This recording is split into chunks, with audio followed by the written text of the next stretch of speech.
No niin, taas hyvää huomenta täältä 8. päivä juoksuvideolta. Tänään on siis 5. päivä marraskuuta ja sunnuntai. Jälleen 8. päivä Oyllä satoja kohteita myynnissä ja useita kymmeniä, eli peräti toista sataa yleisesittelyä tänään.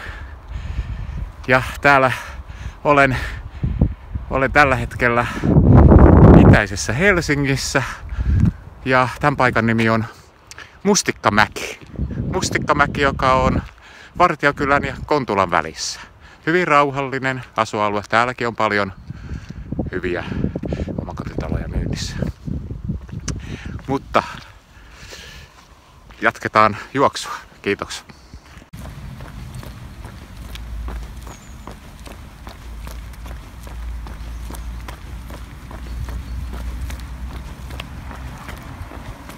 Oletko harkinnut asuntosi, talosi, kiinteistösi tai vaikka autotallisi myyntiä?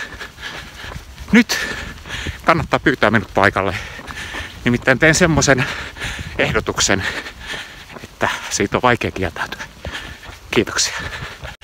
Niin, näpäytä tuolta ylhäältä, soita, jos sulla on kännykkä, lähetä viesti. Jos sulla on joku muu laite, niin ota yhteyttä. Palvelen 24/7, 24/7. Vastaan viestiisi tai puheluusi mahdollisimman pian. Kiitos.